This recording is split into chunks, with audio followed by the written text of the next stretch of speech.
യൂണിവേഴ്സലിനെ കുറിച്ച് പറയുകയാണെങ്കിൽ 2014 batch അന്നായിരുന്നു യൂണിവേഴ്സലിലേക്ക് repeat കഴിഞ്ഞ് IIT ജോയിൻ ചെയ്യുന്നത്. അങ്ങനെ ഐഡിയൽ സ്റ്റുഡൻ്റ് ഒന്നും അല്ലായിരുന്നു.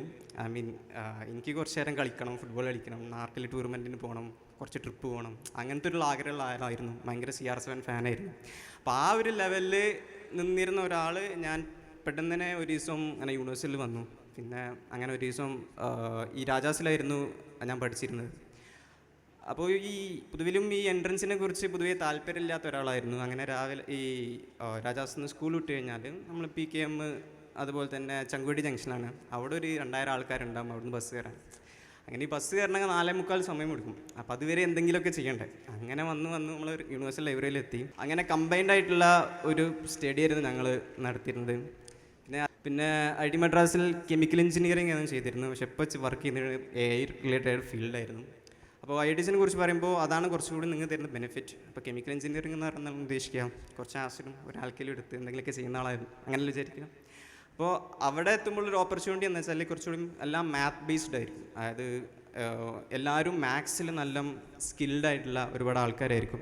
അപ്പോൾ അങ്ങനെയുള്ളൊരു ഇൻസ്റ്റിറ്റ്യൂട്ടിലെത്തുമ്പോൾ നാച്ചുറലി നമുക്ക് വേറെ പല കാര്യങ്ങളെക്കുറിച്ച് അറിവുണ്ടാവും. അങ്ങനെ അതിൽ ഈ മാത്സ് കൂടുതലായിട്ട് ഇഷ്ടപ്പെടുന്ന ആളായിരുന്നു. അങ്ങനെ മാത്സിനോട് ഓറിയൻറ്റഡ് ഉള്ള കുറേ കാര്യങ്ങൾ ചെയ്തു. അങ്ങനെയാണ് ഡാറ്റാ സയൻസിലേക്ക് എത്തുന്നത്. അപ്പോൾ നിങ്ങൾ ആലോചിക്കുന്നുണ്ടാവില്ലേ, എന്തിനാണ് ഈ പ്രോബിലിറ്റി ഒക്കെ പഠിക്കുന്നത്, മെട്രിക്സ് പഠിക്കുന്നത്, കുറച്ച് ചെയിൻ റൂൾ പഠിക്കുന്നത്.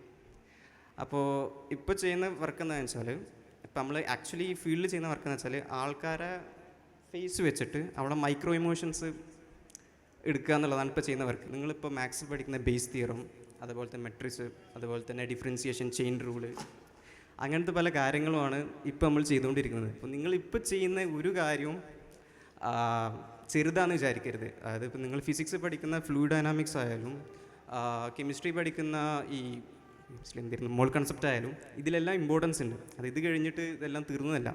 പിന്നെ നിങ്ങൾ പഠിക്കുന്ന ഈ പഠിത്തമുണ്ടല്ലോ, അത് ഇവിടെ കൊണ്ടൊന്നും തീരൂല, ഇനിയും ഒരുപാട് പഠിക്കാനുണ്ടാവും.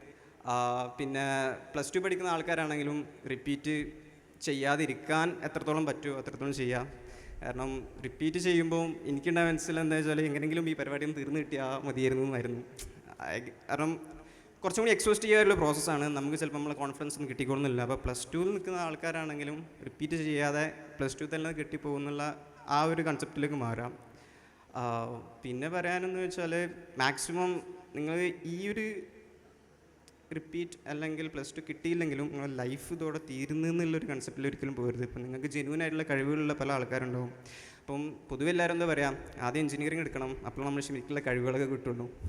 അപ്പോൾ ആ ഒരു കൺസെപ്റ്റിലായിരുന്നു. എനിക്ക് അങ്ങനെയാണെങ്കിൽ ഈ ഡോക്ടർ ആവണം അല്ലെങ്കിൽ എഞ്ചിനീയർ ആവണം, MSc ചെയ്യണം, MTech ചെയ്യണം എന്നൊന്നും ആഗ്രഹമില്ലായിരുന്നു. സുഖജീവിതം എന്നുള്ളൊരു കൺസെപ്റ്റിൽ മാത്രമേ ഞാൻ പോയിരുന്നത്.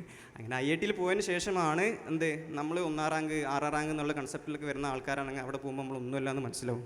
അപ്പോൾ അങ്ങനത്തെ ഒരു ക്രൗഡിനെ കിട്ടുമ്പോഴാണ് ലൈഫിൽ ഇങ്ങനത്തെ ഇത് മാത്രമല്ല അതിലപ്പുറത്തേക്ക് കരിയറും അതുപോലെ തന്നെ ഈ ഫർദർ സ്റ്റഡീസിനെ കുറിച്ചുള്ള അറിവുകൾ നമുക്ക് നല്ല ഇൻസ്റ്റിറ്റ്യൂട്ട്സിൽ പോയേക്കും. അതായത് നിങ്ങളൊരു ഒരു മോണിറ്ററി ബെനിഫിറ്റ് മാത്രമല്ല, നമുക്ക് സാലറി എത്ര കിട്ടുമെന്ന് മാത്രമല്ല, പിയർ ഗ്രൂപ്പ് ഒരുപാട് നല്ല ആൾക്കാരാണ്, അവർക്കുള്ള തോട്ട് പ്രോസസ്സും കാര്യങ്ങളും നമുക്ക് പഠിക്കാൻ പറ്റും എന്നുള്ളതാണ് ഇതിൽ ഏറ്റവും വലിയ ബെനിഫിറ്റ്. അപ്പോൾ വേറെ പ്രത്യേകിച്ച് മോട്ടിവേഷൻ്റെ ആവശ്യമൊന്നും ഉണ്ടെന്ന് തോന്നുന്നില്ല.